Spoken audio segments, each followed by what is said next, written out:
Welcome, everyone, to the Two-Sided Truth Debate Cast, where we debate it, defend it, and then you decide. A debate cast where the facts are presented and you decide the winner. I am your moderator and host, Lisa Tracy. I'd like to give a shout out to all of our truthers who have subscribed to the Two-Sided Truth Debate platform. Our sponsors for this evening's podcast is The Flip Side with Lisa Tracy and Shy High Apparel. I'm so excited that you decided to join us this evening. Tonight, we have two debaters, actually two winners, with opposing views of past debates on the two-sided truth. Demetrius Elready and Jose Rodriguez debating on the topic, did the parties really switch? History of the Republican and the Democratic Party. So here are the rules of engagement. Our debaters have 5 rounds to debate. The first 4 rounds are 8 minutes long, which includes debaters laying out their arguments and presenting their facts. Each debater will both have a chance to respond before moving on to the next round. The last round, is our debate or die round, which is our sparring round, where our debaters will get a chance to ask each other questions and respond. We've made the last round triple points just in case there is a tie. In the case that there is a tie at the end of our last round, our AI agent Ardent will determine the winner. You as a viewer will vote.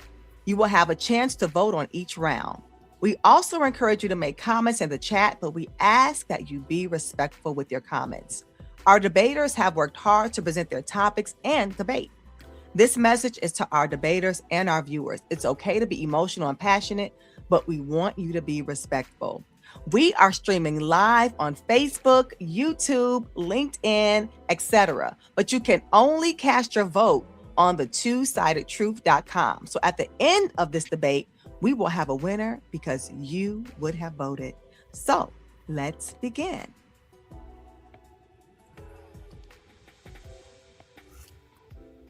All right.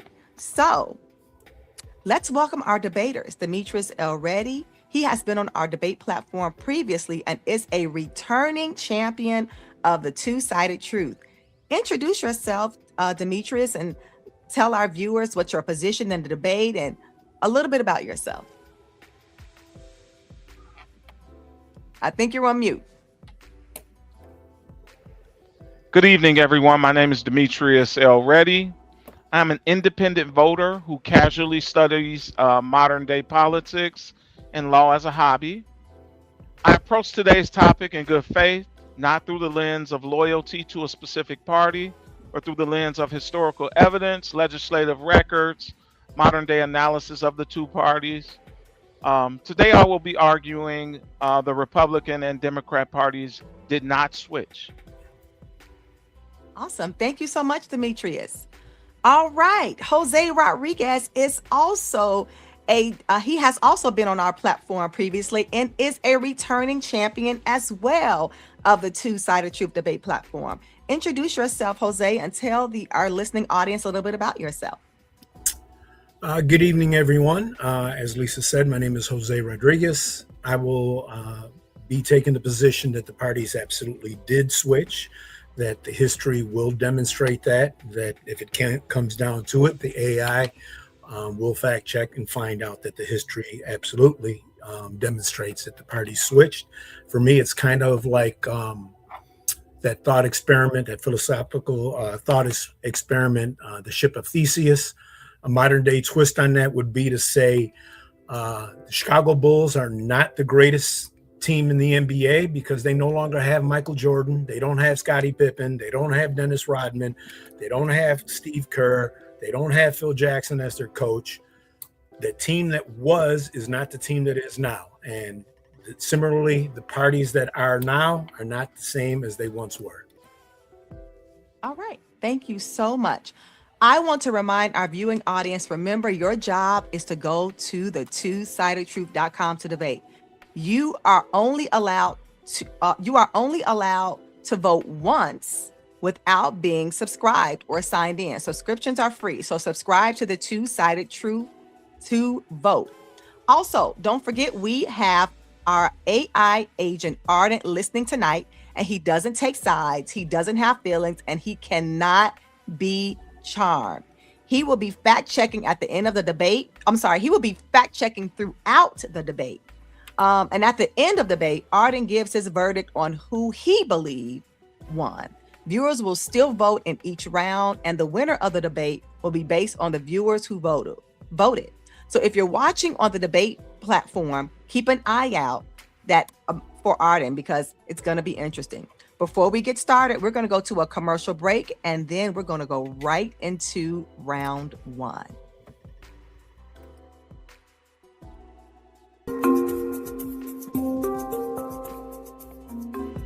The two-sided truth debate platforms let you vote for the best debater. Just click the Live Now, Watch Live Debate tab to watch an ongoing debate and explore the Active Voting Guide and Comments tab.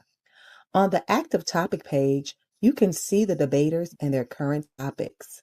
Click a debater's name to cast your vote, and you can also change it anytime. Once a topic ends, the next one opens for voting. You can also vote multiple times. For extra help, check the Voting Guide tab and join the conversation by leaving comments and interacting with other viewers. Bukan sekadar cantik ini berkelas. Cantik berkelas. Lihat jelas dari cara jalan sampai gestur halus. Cantik berkelas. Level beda bukan yang bebas. Berkelas. Feel the class. Elegan vibe, yeah I'm built to last. No cheap talk, semua define. Cara pikirku different kind. High taste, no compromise.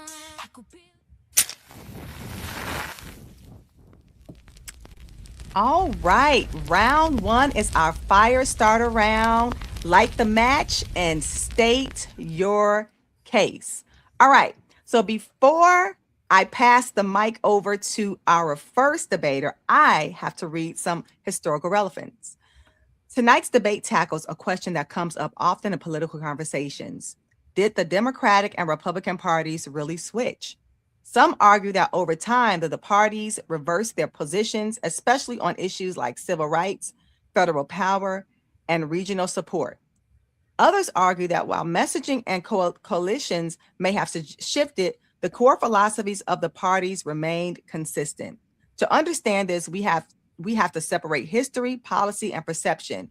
What did the parties originally stand for? What does a switch actually mean? And does the historical record support that claim? The Republican Party was founded in the 1850s as an anti-slavery party, opposing the expansion of slavery into new territories. The Democratic Party was older and had stronger support in the South, including many who supported states' rights and, at the time, slavery. After the Civil War, Republicans were associated with Reconstruction and federal intervention, while Democrats were more aligned with limited federal government and Southern interests. Tonight, we're not debating slogans. We're examining the facts, the timelines, and the policies to determine whether a true political realignment occurred or whether the idea of a switch is more narrative than reality. All right, round one, origins and identity. What did the parties originally stand for? And of course, the person to my left always goes first, which is Demetrius L. Reddy. Demetrius, you have 2 minutes. Thank you, Lisa. So I asked myself, how would I approach this? I got some historical facts. Lisa, you basically said all of my facts, so I don't really need to move forward with my round. But for the sake of the fact that I prepared this all night, I'll read it anyway. The Democrat Party is the world's oldest active political party. It traces its spiritual roots to Thomas Jefferson and the Democratic Republicans of the 1790s, who championed decentralized government and states' rights against the elite federalists.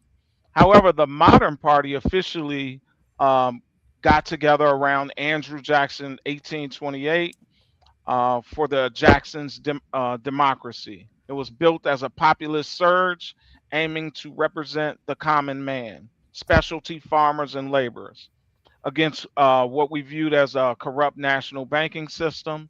So in short, I will later give examples as to why the principles have not changed and that the party is still rooted in its ideology of populist surge. This has helped as well as harmed the party in different historical time frames, but nevertheless, we are where we are today. The Republican Party was a anti-slavery party. The Grand Old Party, or the GOP, as much more specific origin. The story, it was founded in 1854 in Wisconsin by a coalition of former Whigs and anti-slavery activists. Their primary goal was to stop the expansion of slavery into Western territories following the Kansas-Nebraska Act. In just 6 years, the party grew from a grassroots movement to a national powerhouse. Um, and it elected its first president, Abraham Lincoln, in 1860. And they opposed slavery. That was their primary reason, for economic reason, not necessarily a moral reason. Okay. Thank you so much. All right, y'all, the polls are open. The polls are open for this round. Cast your vote at the two-sidedtruth.com. We are streaming live on Facebook, YouTube, Twitter, LinkedIn, but you can only cast your vote on the two-sidedtruth.com. All right, Jose, round one, origins and identity. What did the parties originally stand for? 2 minutes. Well, you're both correct in saying that the Republican Party did begin, or at least as you mentioned, in 1854. But even before that, and Demetrius touched on this, before that, there was just the one party, the Democratic Republican Party. And then in 1825, the Nationalist Republican Party started and then ended in 1834. They became the Whigs. And then the Whigs joined and allied with other groups because they opposed slavery. But what Demetrius failed to mention is that anti-slavery group that they allied with were Northern Democrats. So anti-slavery wasn't just a Republican position. They also pushed for things like the Homestead Act. The Homestead Act provided free government-funded land and equipment to Western settlers. They provided federal funding that created jobs to build the infrastructure that linked the East to the West, the creation of a central federal bank, and then based on today's standards, you would call those Democrat policies. Conversely, the Democrat Party, it was the party of Andrew Jackson, happened after he lost to John Quincy Adams, and they were for state rights, which is the Republican Party's position now. Back then, they believed the federal government should only exercise powers that were specifically granted by the Constitution, a Republican position now. They were fiercely skeptical of central federal power. They focused on fiscal conservatism. Again, what conservatives today, Republicans today say that they stand for. If I hadn't already told you that this was the Democratic Party, you would swear that this was a MAGA position. All right. Thank you so much. Thank you so much, Jose. All right. The polls are open for this topic, you all. You can only cast your vote on the two-sidedtruth.com. We are streaming live on all platforms. You can cast your vote once anonymously, but you must subscribe or sign in to cast your vote more times over all of the rounds to vote. All right, Demetrius, would you like to counter? Absolutely. All right, you have all of 2 minutes. All right. Great historical data. What I'd like to automatically say for the record is what we notice is that there's been different factions of each party within the parties. Okay. When you talk about anti-slavery, I'm not necessarily suggesting that Democrats were all about slavery and the Republicans were founded to abolish slavery. What I'm saying is people with different philosophies, as we see in today's policies, they were in both parties, right? As I'm not trying to say that the Democrats were the racist party, but I have to ask, why do Democrats try to abandon their historic origin? And that's the only time you hear people that really talk about the switch. You only hear it from Democrats. And I think it's because they want to erase the history of where they came from. But you could embrace it, you could apologize, and you could move forward. Some of these movements are shared by both parties, and they are shared by both parties as of today. If you talk to the average modern day Democrat and you ask them about, for example, um, Second Amendment rights, even though the party as a platform is anti gun, you'll have people within the Democrat Party that are also pro gun. But because that's not their primary reason for being in the Democrat Party, they still hold some of those ideologies. And I think that both parties share ideologies uh, in some basis, and therefore there was never a switch. Some ideologies just became the forefront of the party, and that's what we're seeing. All right, thank you so much. All right, you all, the polls are open for this topic. The polls are open. You can cast your vote on the two-sidedtruth.com. You can subscribe to cast your vote. You can cast your vote anonymously one time, but if you want to cast it more than once throughout each round, you must subscribe or sign in. Jose, would you like to counter? Absolutely. 2 minutes. Demetrius is incorrect in saying that the Democrats are trying to hide their history. The Democrats have always acknowledged that the party of the Confederacy were the Democrats. The KKK did begin as being founded by a group of Democrats. They've never denied that. What they have done is said that they've separated themselves from that position, not just in recent years, but decades, even more than 100 years ago. So when you look at the party platform, Democrats have never been anti-gun. They're guns with some limitations, just like all of our other rights have limitations. But when we talk about switch, we have to talk about where each party stands today and where they stood back then.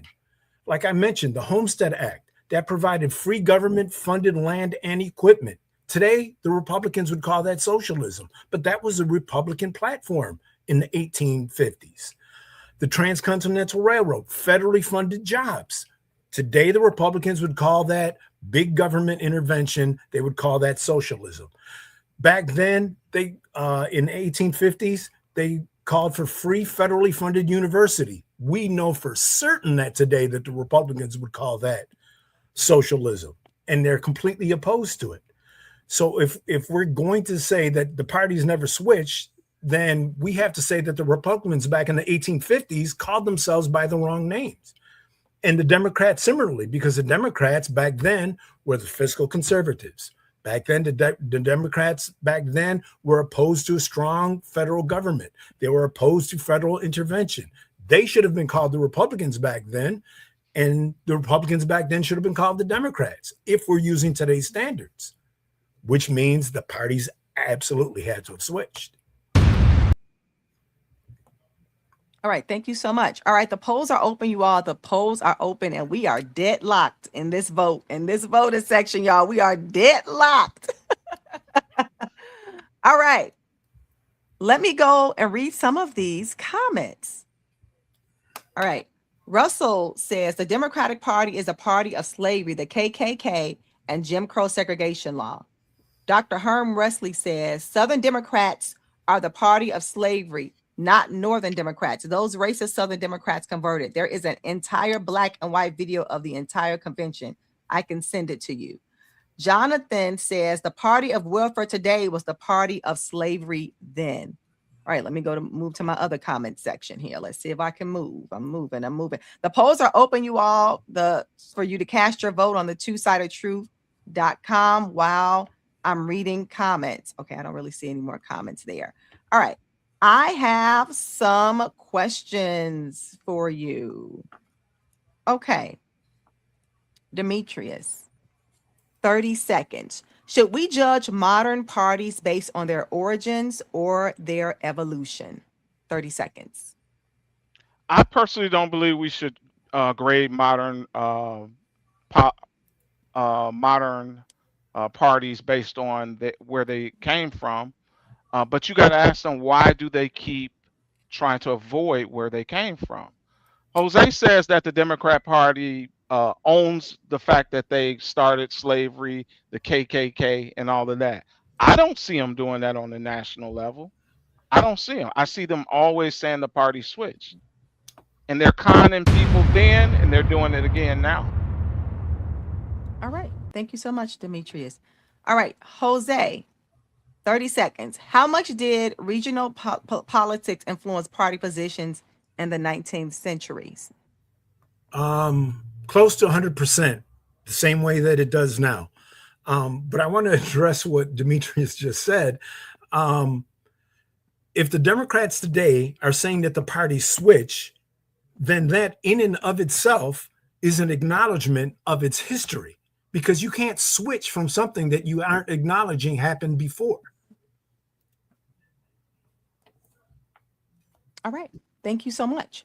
All right. The polls are open, but they're closing in a few seconds. Uh-oh. Yep, they're posing in a few seconds. All right. I am moving to round 2. Round 2, trial by fire. It's time to face the heat and defend your position. Before we can decide whether a switch happened, we need to define what a switch actually means. Is it a complete reversal or core ideology, such as the role of government or individual rights? Or can it be defined by shifts in voter base, geography, or policy priorities over time? Political scientists often refer to these changes as realignments rather than outright reversals. So in this round, the focus is not on history yet, but on definition. What standard are we using to determine whether a true party switch has occurred? Round 2, Jose, what counts as a switch? What actually qualifies as a party switch? 2 minutes. Voter base changes, policy priority reverses, and political messaging shifts. That's what qualifies. Up until the 1930s, African Americans primarily voted Republicans. Yet in 1936, Democratic President Franklin Delano Roosevelt won 71% of the Black vote. His platform was to oppose poll taxes. He took a public stance against lynching. He introduced the New Deal, which was similar to his Republican cousin and previous president Teddy Roosevelt's Square Deal. The party on whole supported organized labor that the Black community benefited from. By 1948, the Democratic Party was responsible for a great civil rights gains made in those recent years, eliminating unfair and illegal discriminations based on race, creed, and color. Their official platform was, I quote, "We again state our belief that racial and religious minorities must have the right to live, the right to work, the right to vote, and full equal protection under the law on the basis of equality with all citizens as guaranteed by the Constitution." Truman, a Democrat, gave an executive order that desegregated the armed forces, another that desegregated the federal workforce. The Democratic National Convention adopted a civil rights platform. After doing that, the entire Mississippi delegation and half of the delegation from Alabama walked out in protest. Then days later, those that walked out formed the State Rights Democrat Party, which is what we call the Dixiecrats. That is really when what we now know as the Southern strategy started to take roots. All right. Thank you so much. All right, you all, the polls are open. The polls are open. You can only cast your vote on the twosidedtruth.com. We are streaming live on Facebook, YouTube, LinkedIn, Twitter, you name it. But you can only cast your vote on the twosidedtruth.com. And if you want to cast your vote more than once, you must sign in or you must subscribe to the twosidedtruth.com. It is free 99. We don't spam you. We only send you one text or email a week, and that is on Tuesdays to let you know what the upcoming debate is. All right, Demetrius, what counts as a switch? What actually qualifies as a party switch? 2 minutes. To understand this debate, we must first define what qualifies as a party switch. My opponent is arguing that because the South was once Democratic and is now Republican, that the parties may have swapped platforms. He's bringing up some historical facts that sound really good, but this is pretty misleading. The political realignment, I can agree with. A true switch would require the parties to trade their core DNA. If the party of limited government suddenly became advocating for massive federal expansion, that would be a switch. But history shows the opposite. The parties remain vessels for their core ideologies. While the voters, driven by regional and economic changes, migrated between those two parties in a two-party system, the parties have remained solid. Um, Common claims is that the racist Dixiecrats all became Republicans after the 64 civil rights. This is statistically false. Of the 21 Democrat senators who opposed the Civil Rights Act, I expect you guys to look this up. Only one, Strom Thurmond, actually switched to the Republican Party. The others remained Democrats until they died and or retired, or were replaced by new generation Republicans or Democrats decades later. Um, the move to the GOP didn't happen overnight.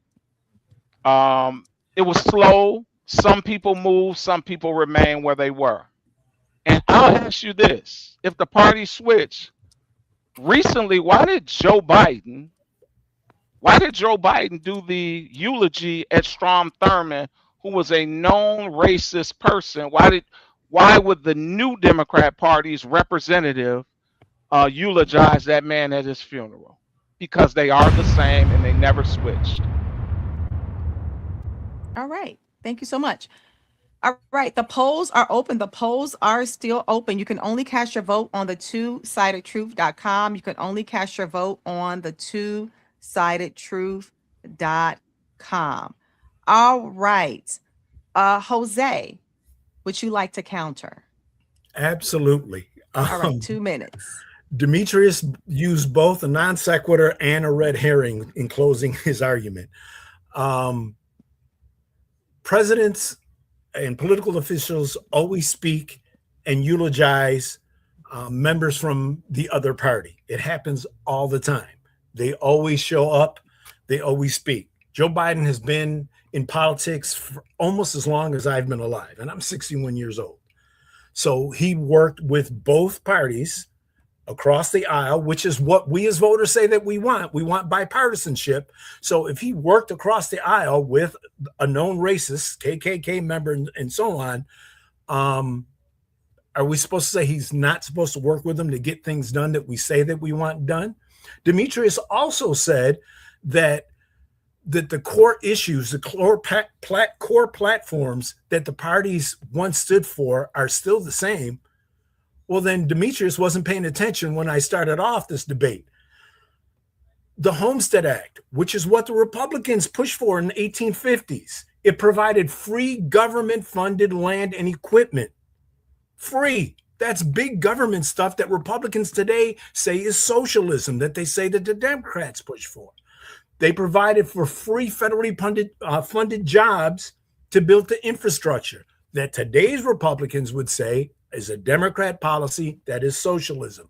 They pushed for free federally funded college that today's Republicans would say is socialism and a Democratic policy.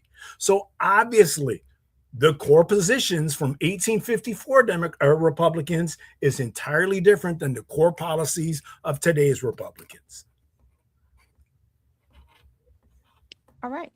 Thank you so much. Demetrius, would you like to counter? I think you get a counter. Wait a minute, Jose, Demetrius, Jose. Yeah. Would you like to counter? Sure, I'll counter. All right, sure, I'll 2 minutes. You keep bringing up, you don't define what the core philosophy for the party was. I noticed that you go to a specific time in history, like 1854. This is what the Democrats normally do. They have you focusing on the rearview mirror and not the big picture and what they're focused on today.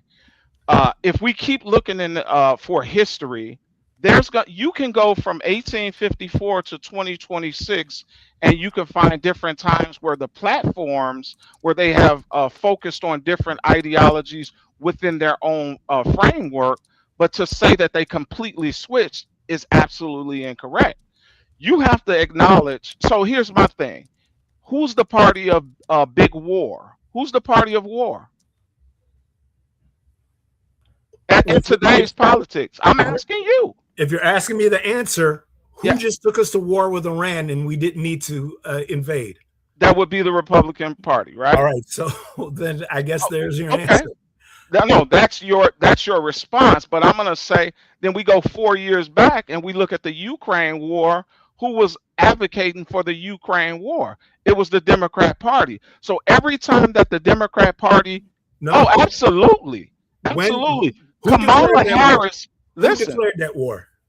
Kamala Harris was the basically started the war. She basically started the war. So She she went. made Russian troops go into Ukraine and That's invade? well, she played a factor in it. How? When she Please, said that she please wanted, enlighten all of us. I know I'm gonna definitely enlighten you. When she stood at the convention and she said that she wanted the Ukraine to come into the coalition, Into NATO. She into never NATO. Ukraine was never invited into NATO. You Not can by look any it of the up. NATO members. Not No, one. no, no. When she said it, she declared it on national TV and said it would be a good idea to have Ukraine and NATO. 3 days later, Russia invaded Ukraine. We've already known that that was a red line for Russia. She wanted that war to happen, and she hoped, and it happened 3 days later after she made that declaration. Okay. All right, you all. Thank you so much. All right, the polls are open. The polls are open. It is getting heated, y'all. We are streaming live on Facebook, YouTube, LinkedIn, Twitter. But you can only cast your vote on the two-sidedtruth.com. You can come over here and watch the stream as well. You can only cast your vote on the two-sidedtruth.com. You can vote once anonymously, but you must sign in or subscribe to vote on all 5 rounds. All right, I'm going to the chat. All right. Oliver says, exactly, the Dems never owned up to their racist and oppressive practices. The same way blacks were struggling under Dems then, blacks are struggling under Democrat leadership now. Maurice Williams says, to prove the parties didn't switch, just look at their current policy. Slave owners kept the black men out of homes. They forbid the education of black people. They engage in buck breaking. This is the raping and emasculating the men through sodomy. They fought for slaves, which was cheap labor. Which party fights for all of these positions? Democrats. Absolutely nothing has changed but the names of the policies. Oliver says it was the Republican majority that voted for CRA, whereas Dems filibustered the CRA. There was never a switch after CRA.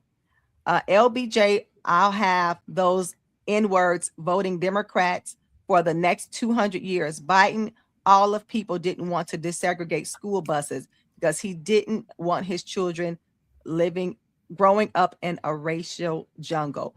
Now, I normally don't have you all responding to comments, but does anyone want to respond to any of those comments? 30 seconds. Absolutely. 30 seconds. That quote, and it's not even an actual quote, because that I will having N-words voting for Democrats for the next 200 years, that is attributed to LBJ.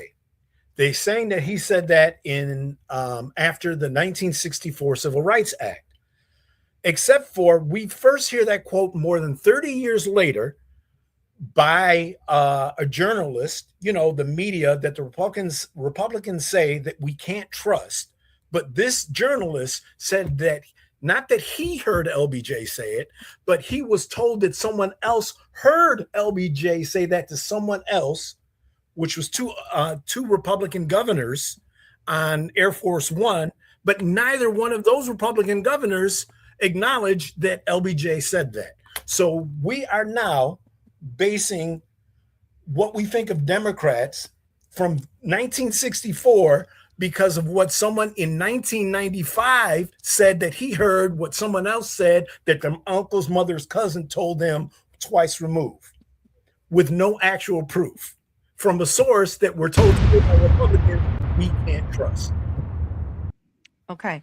Demetrius, would you like to respond to any of the comments? I want to 30 respond seconds. direct.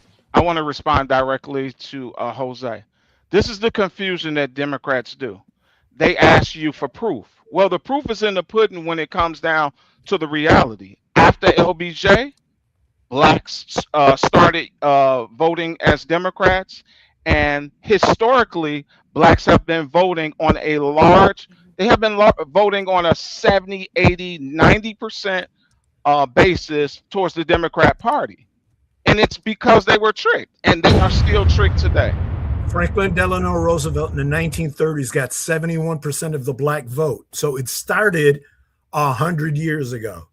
This is the thing. You'll point to that one president, but we're talking a 30, 40-year time frame. Yeah, you'll point to, but I'm talking about consistently since LBJ, we've been voting at an 80, 90% as a black community towards the Democrat Party, which aligns with that statement. Before LBJ, Kennedy got most of the black vote. All right.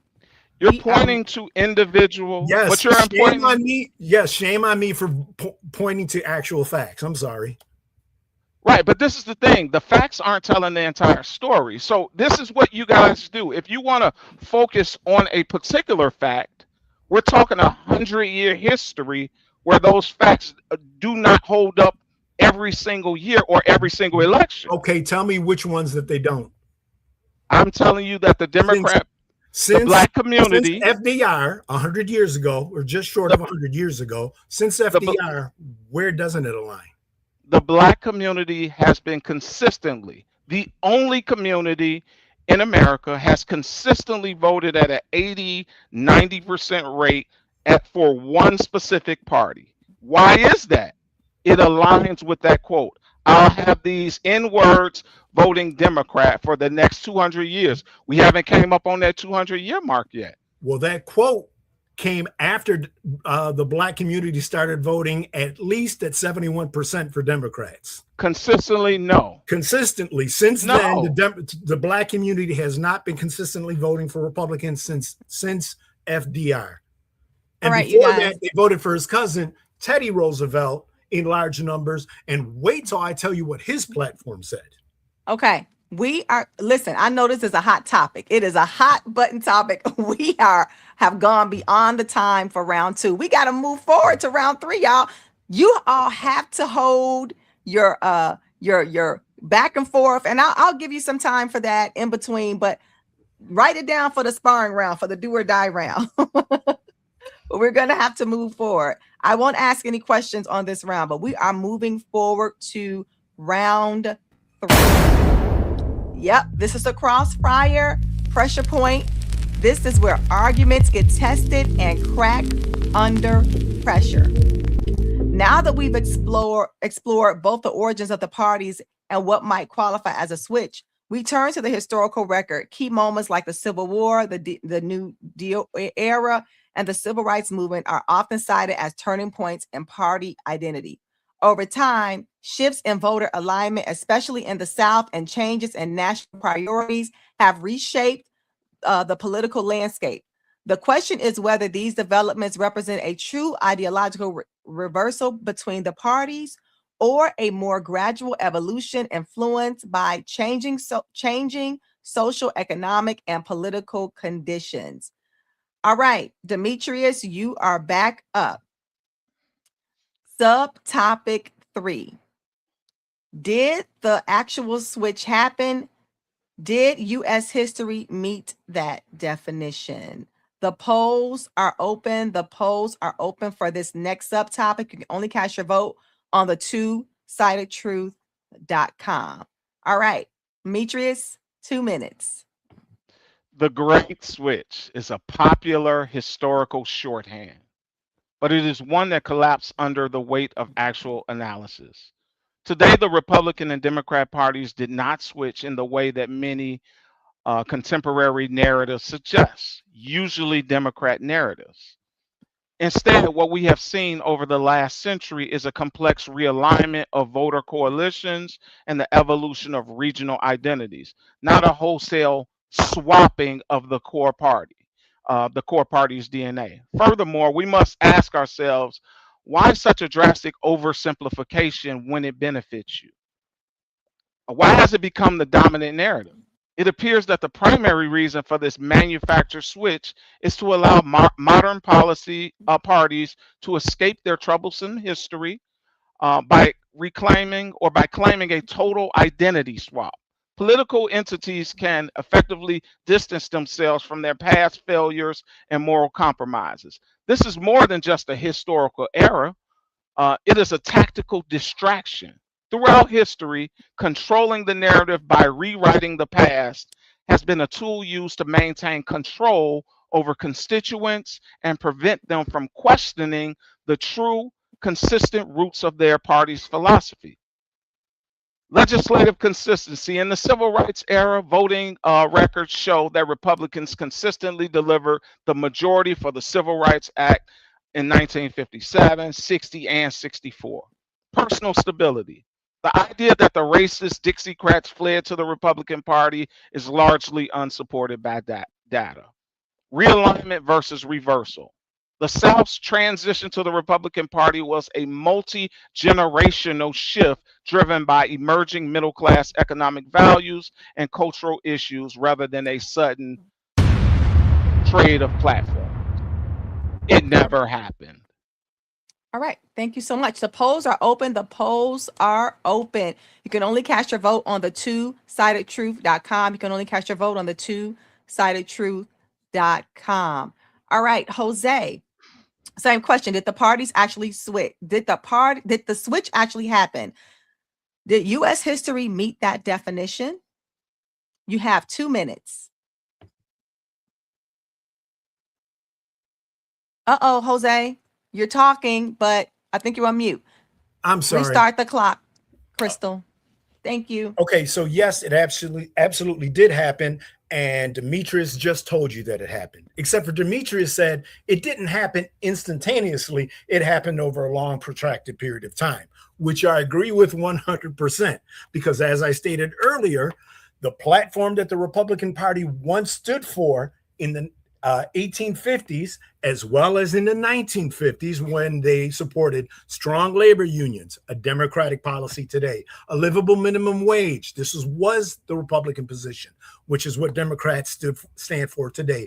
Increased funding for Social Security. That was the Republicans in 1956. It's the Democrats today.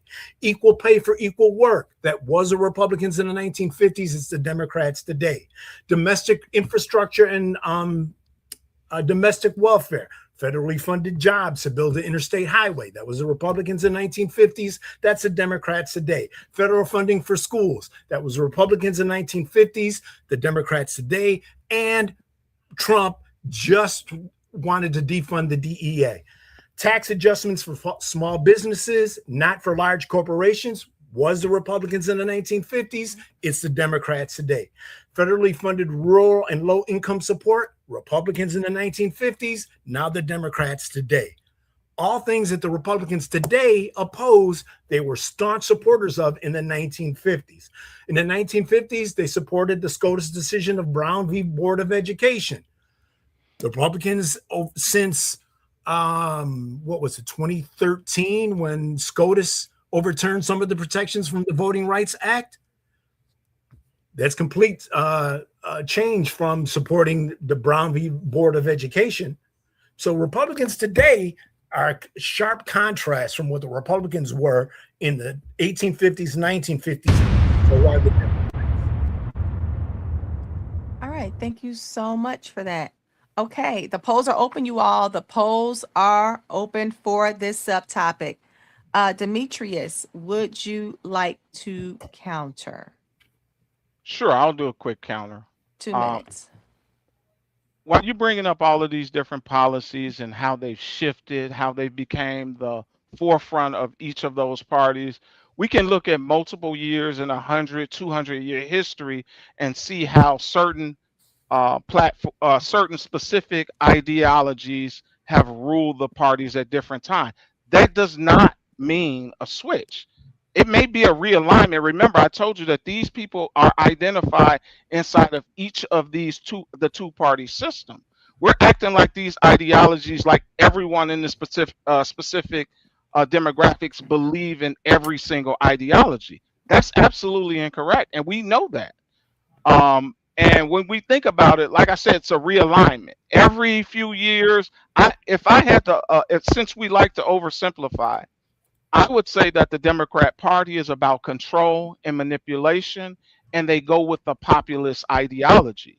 And they have shifted over the last 20 years multiple times of what their platform was.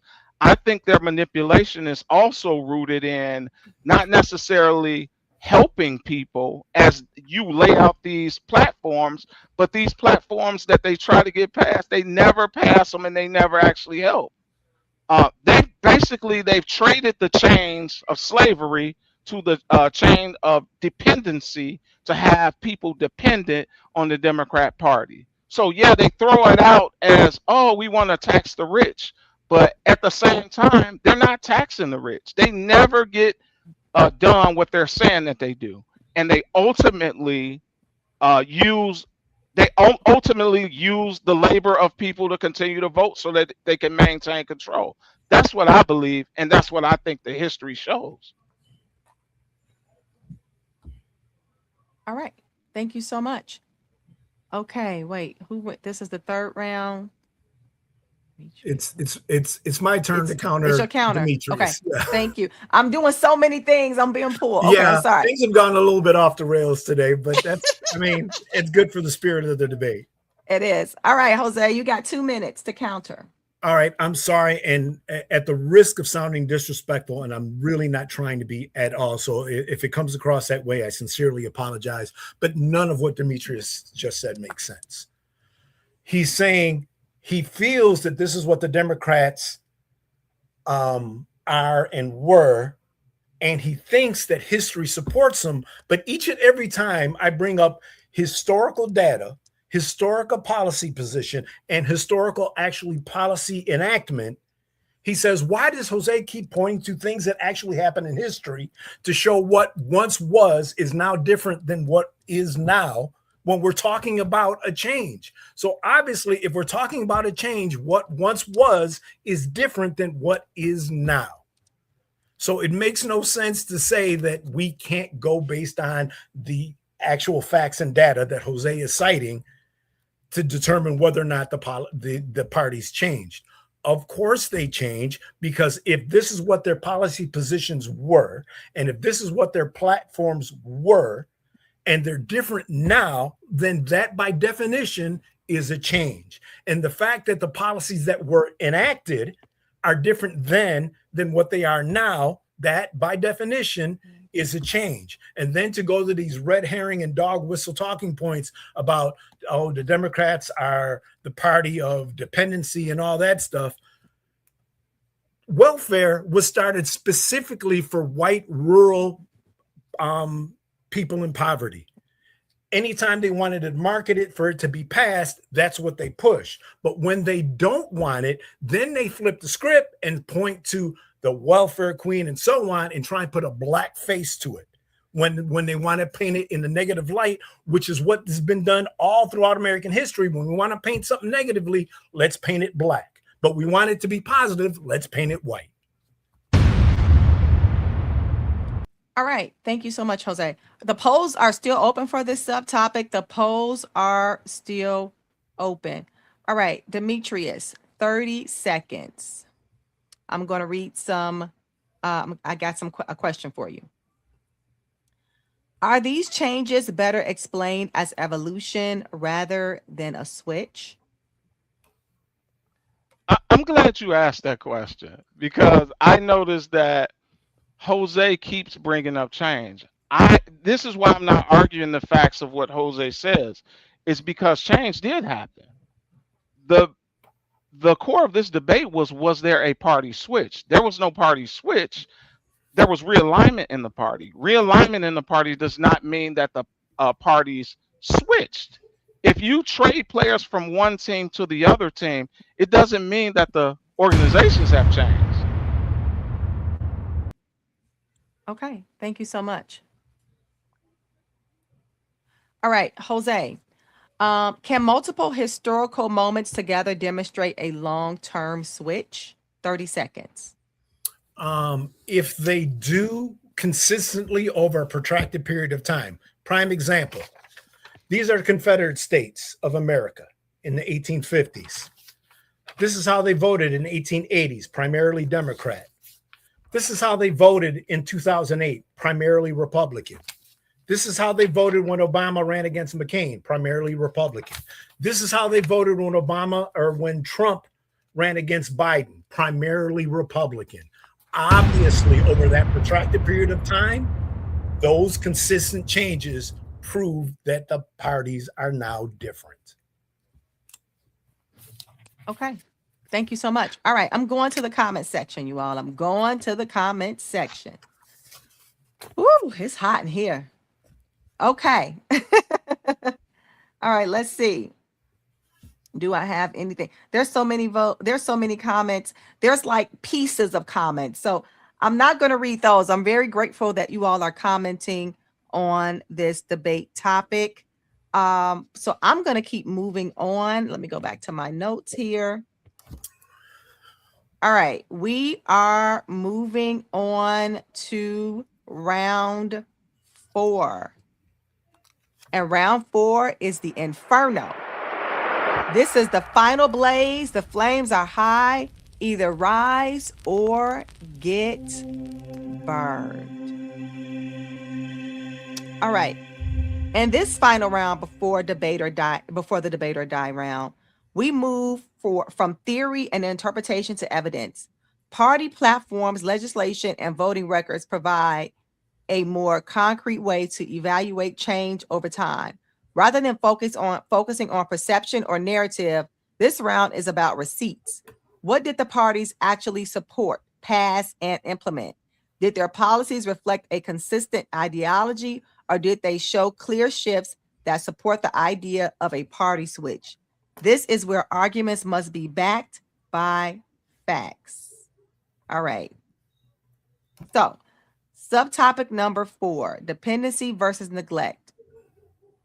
Have Democrats created dependency in Black communities, or have Republicans neglected issues impacting those communities? Oops, no, is that the, wait. Crystal, can you put up subtopic number 4, please? Thank you. I'm sorry. Policy versus platform. Do the actual policies prove or disprove a switch? All right, Demetrius, you are up next. 2 minutes.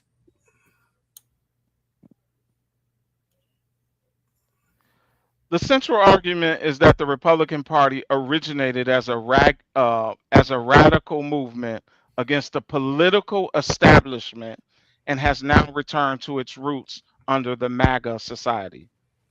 The origins: in 1850s, the Republican Party began as a coalition opposed to the extension of slavery, opposing the elite Southern Democrats, slave owners.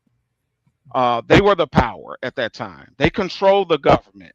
It was the grassroots and anti-establishment party that formed quickly to disrupt the existing two-party system. MAGA has now taken over the Republican Party.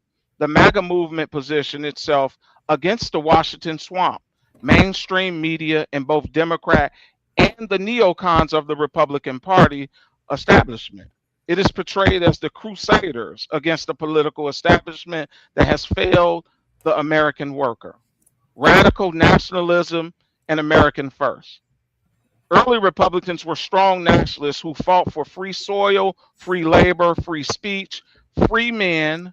They focused on strengthening the U.S. internally through railroads, tariffs, and national identity. Tariffs. Sounds familiar? Absolutely.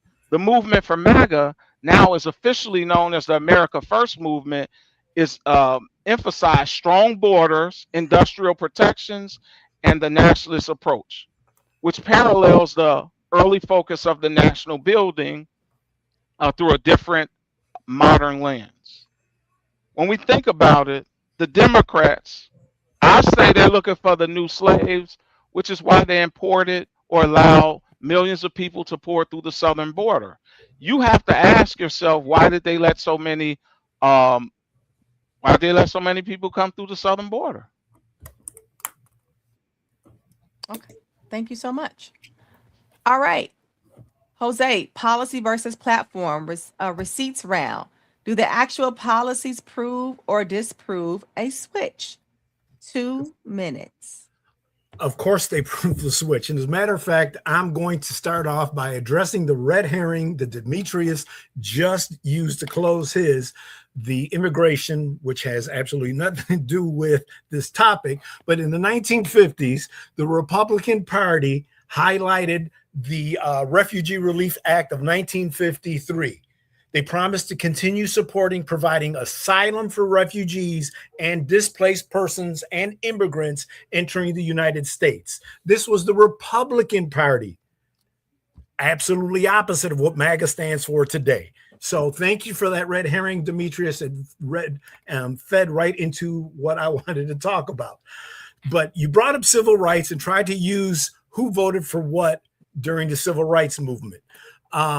It was largely bipartisan, but let's go over it in more nuance and detail. The 1957 Civil Rights Act, 93% of Northern Democrats voted in favor. By contrast, only 88% Republicans voted for it.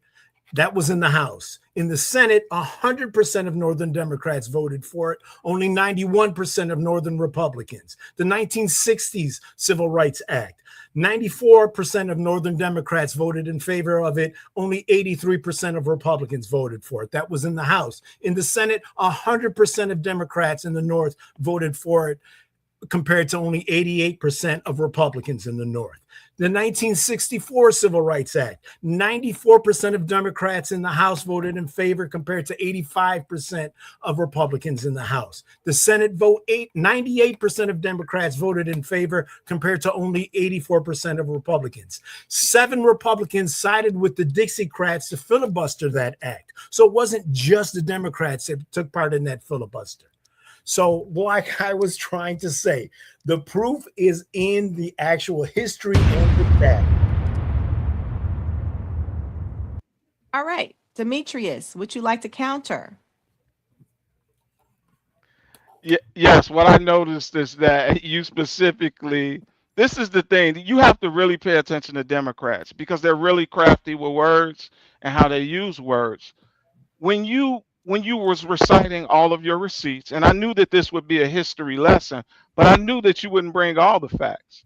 It's specific that you said, oh, it was 100% of the Northern Democrats voted for the Civil Rights Act, but you failed to mention the most of the Democrats were in the South at the time. So what did the racist Democrats vote?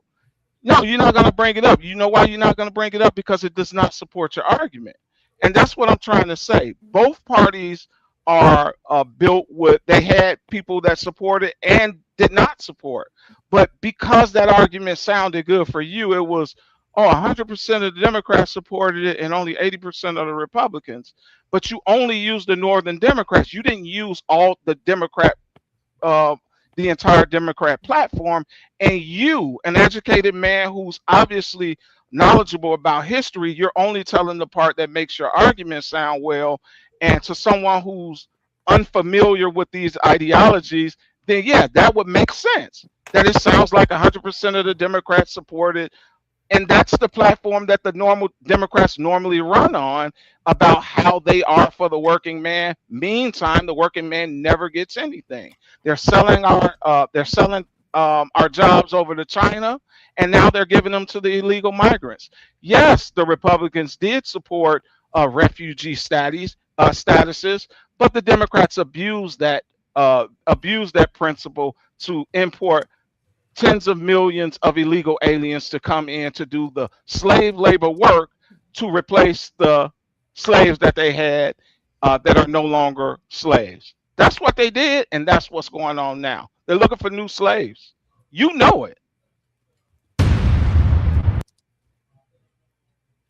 All right. Thank you so much, Demetrius. All right. The polls are open, y'all. The polls are open. You can only cast your vote on the two-sidedtruth.com. We're streaming live on Facebook, YouTube, LinkedIn, Twitter, but you can only cast your vote here.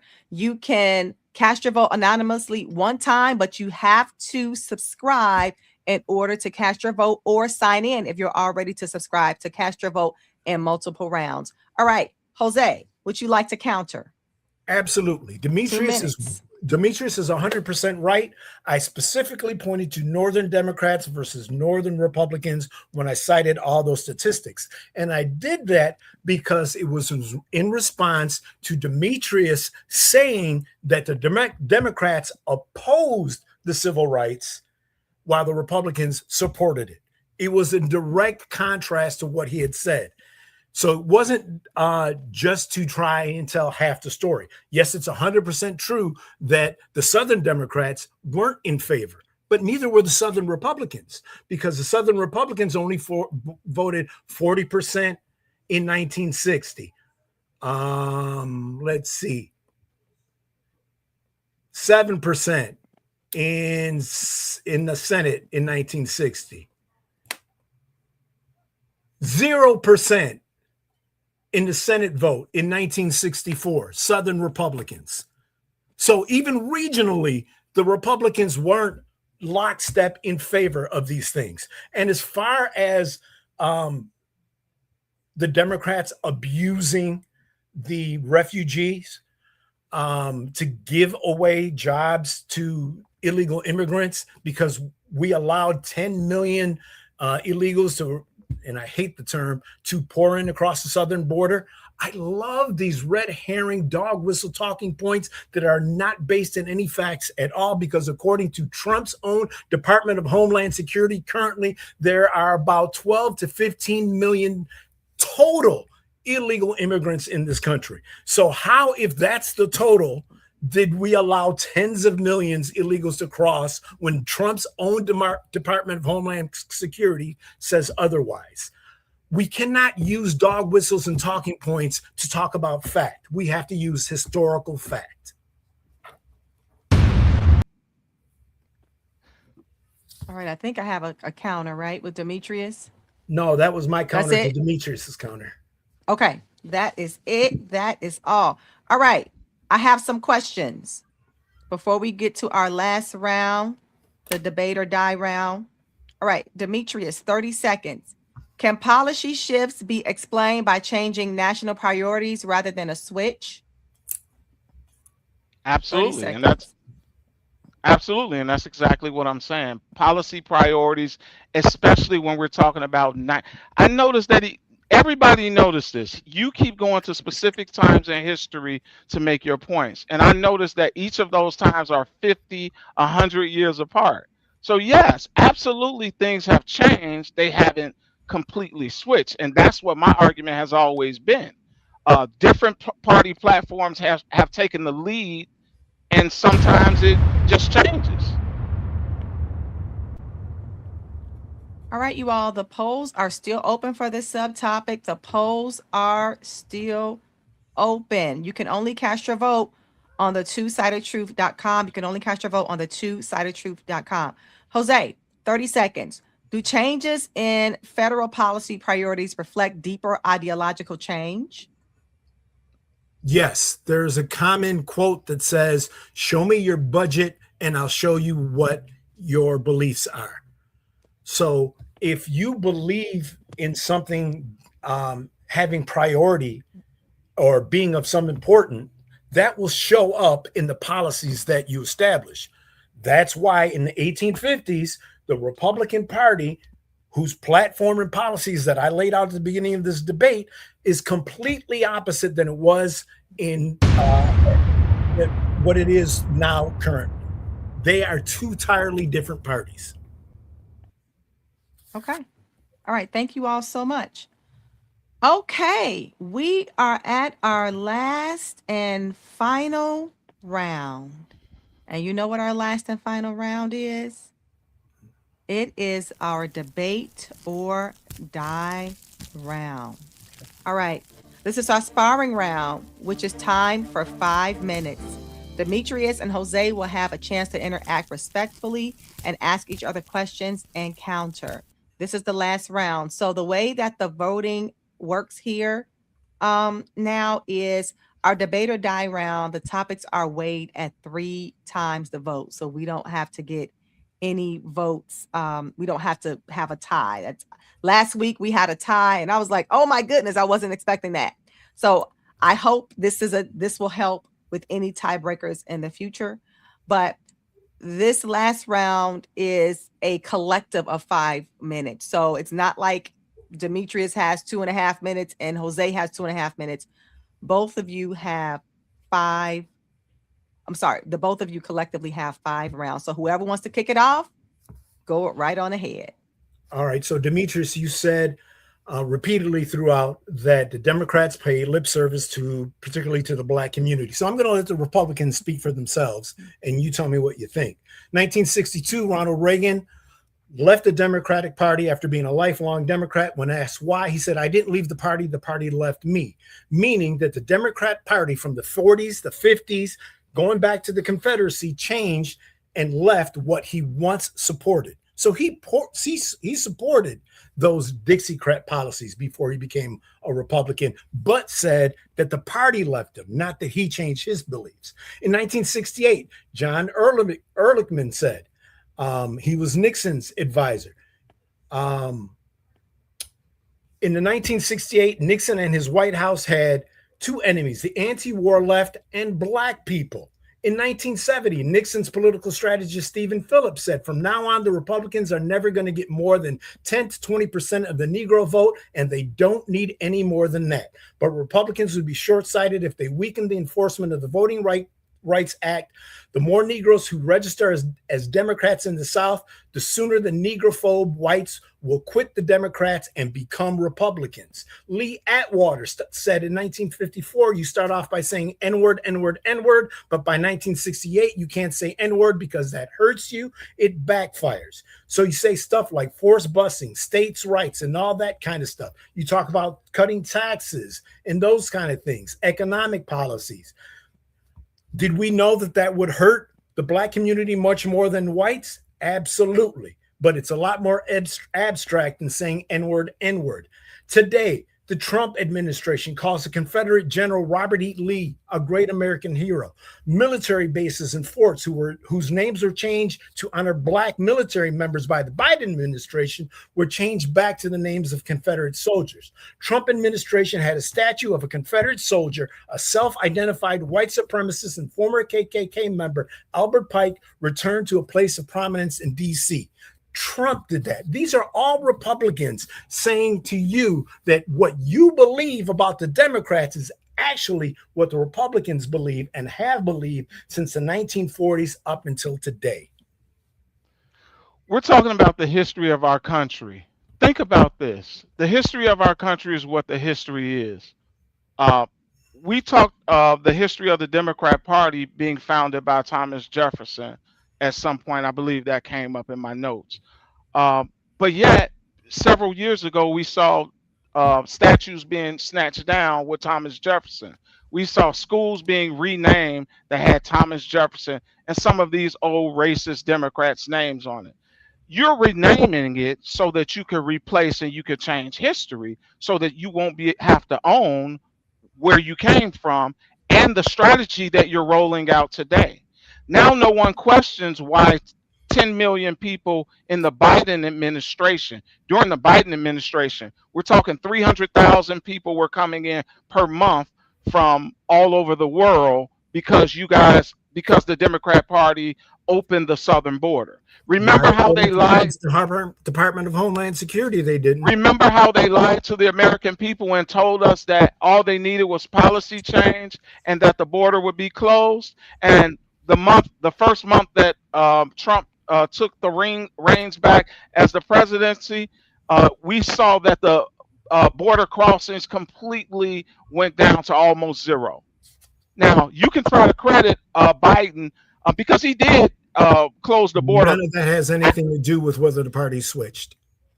Right, because the parties never switched. But and that's exactly. you're citing facts that have nothing to do with But you're taking away. Is that the Don't party take away from my time. We Don't take away from my time. We took down the Don't Jefferson. take away from my time, though. Thomas Jefferson statues because, hey, look, yeah, he started the party, but you know what? He was a terrible human being. He raped a 14-year-old black girl and fathered one of her children. He should not have as much a position of honor as the Democrats. The Democrats are saying he shouldn't have that position of honor. No, you're just taking a statue down. While this is what I'm saying. You guys are just trying to change history. That's what I believe. You're trying to hide and whitewash the history. That's the reason why. What I know. This is what I know. Every time you see a Democrat pointing and calling a Republican something, it's usually because that's what they are. You're the party of the fascists. You're the party of taking people's rights away and free speech. Definitionally is a radical right-wing position. By definition, you guys say these things and you don't know what they mean. But if you use the tactics, it doesn't matter if it's right-wing or left-wing if you use those same tactics, right? Okay, what of the 14 pillars of fascism, which one of them do the Democrats use? Do you remember when they deplatformed people, removed their freedom of speech? Do you remember how they weaponized? You mean like Trump did with the university saying that if they don't enact the kind of policies and curriculum that he wants them to have, that's not what happened. Then he's going to withdraw their funding. That is not what happened. If the media speaks ill of the presidency, that they can be able to be critically charged. That's not what happened. If you're talking about freedom of speech, you have to look in Trump's mirror. The first president of American history that was arrested as the Department of Justice was weaponized against him in a strategic strategy was present. He shouldn't commit crimes. What then crime? He wouldn't be arrested. What crime did he commit? Let's see. Let's start with 34 counts of falsely doctoring financial records to cover up hush money payments to a porn star. Those are all misdemeanor crimes. Hold on. No, this is the thing. You're talking to a retired police lieutenant. I'm telling you, any misdemeanor, well, not any misdemeanors, but misdemeanors can be made felonies if there's an enhancement. The enhancement was because he committed that crime, the misdemeanor crime, he did so to cover up the hush money payments, which is what made it a felony. What was the statute? No, I am absolutely not out of my league. This is the thing. When police officers say you are taking a category as if you know, but you don't know. Because what was the underlying crime? You know that there's a statute of limitations on misdemeanors, and you know that the statute of limitations on felonies as well. Right, but specifically, no. I didn't say only misdemeanors. We're specifically talking about the misdemeanors that Trump was charged with, and that's why the underlying crime was never cited in the case. They never cited it. Underlying crimes definitionally must be cited before they can be enhanced. Again, what you're talking about. No. Except in this case. Well, what was the underlying crime? I told you, the falsification of business records. Those are misdemeanors. They were enhanced. They were enhanced. The enhancement is because they were done to commit an election crime. That's what was the crime that made it. The hush money payments to Stormy Daniels. Hush money payments. What was the crime? It sound nice because they're repeating talking points that Trump's team himself put out there to try and cover his. What was the crime? I watched the entire case and the trial, and they never brought up the crime. They even said that we don't have to bring up the crime. What was the crime? You keep saying. You keep asking me, and I keep telling you. The falsification 34 times of financial records. That is the underlying crime. This is absolutely. It's that simple. That's it. That in and of itself is not a felony. What made it a felony was the enhancements. Okay, you guys, I'm going to jump in because I know this is still a hot topic. I'm giving you, both of you, 30 seconds to give closing arguments. Can we get 30 seconds? Crystal, can we get 30 Demetrius, seconds on the please clock? go right ahead, because I have occupied a lot of time. I defer to you first. I appreciate it, Jose. What I'll say is this: in summary, I'll say you've said a lot. You've distracted us with a lot of facts, and I don't dispute the facts. I think you cherry pick the facts intentionally to draw a narrative. I expect that from the Democrat Party. At the end of the day, what I will say is this: the Democratic Party is who they has always been. The Republican Party believes in small government. Are you done, Demetrius? Yeah, that's it. Okay. Jose, 30 seconds. What are your closing thoughts? He set me up. He set me Yes. up. Again, thank you for feeding into what I was just going to say. The Republican Party right now is a party of small government. When it was founded in the 1850s, it wasn't. They federally funded the expansion to the West. They federally funded government jobs to pay for giveaways to the poor. They federally funded universities. All of that is big government policies. This is the 1850s. It's not the same in the 80s. In the 1950s, they did the same thing. Just look at Eisenhower's platform. Look at Teddy Roosevelt's platform. In 1870 is not the same GDP in 2026. Sharp contrast to what you said is today's Republican Party. And this is the reason why Democrats normally don't. This is the reason they normally don't debate. Because shame on Democrats, we always they never debate. Logic. Shame on us. They don't never. This is why they normally don't debate, because they only cherry pick information. You did a really great job. Well, I do invite the AI to completely go over everything that I said with a fine-tooth comb and see if any of it is untrue. It won't. Cherry pick anyways. Cherry pick. Not true. Cherry picked. The AI is gone crazy. It's probably got a good 50 comments on the AI. You guys go and check that out. All right. Listen, I want to thank both of you all for being on the Two-Sided Truth. You both were winners previously, and regardless of who wins, you're still a winners. But there's a champion tonight, and we must announce who that champion is. And let's see. The champion is Jose Rodriguez. Jose, congratulations. Demetrius, thank you so much for a fantastic, spirited debate. I think Lisa will agree with me. This is probably the best one, at least that I've seen, not only that I've taken part in, but the ones that I've seen all throughout since Lisa launched this. I think this has been fantastic. Thank you very much, Demetrius. Jose, thank you. I would say that you really, really brought forth the facts, and I expect you to bring forth the facts. A lot of distracting facts. But you did a really, really good job. As I was preparing for the debate, I'm like, how do I really tackle this? And I figured that you would come with the facts. You really did. The cherry pick facts. I expect to have this continued conversation in a different setting, but you did a really great job. And I'm taking my crown off to you.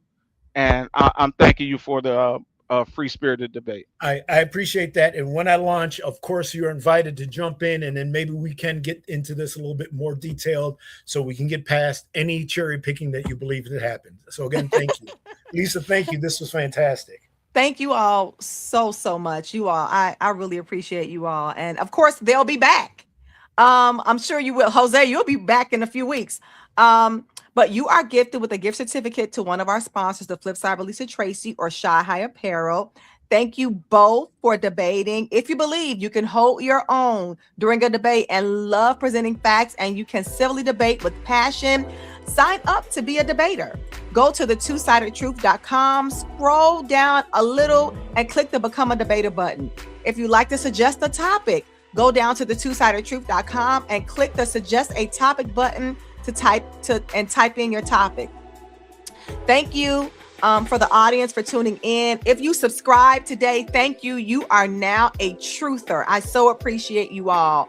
Join us for our next week's topic. Listen, we debate everything on this show, so I just don't want you all to be surprised when you hear our next week topic. It is, should prostitution be legalized? Join us for two debaters with opposing views, Erica Day and Michael Crenshaw. If you want to keep the conversations like this going, check out our newsletter at theflipside.com, where we bring to you two perspectives of both sides of the story. Check us out at theflipside.com. Don't forget to subscribe to our YouTube channel.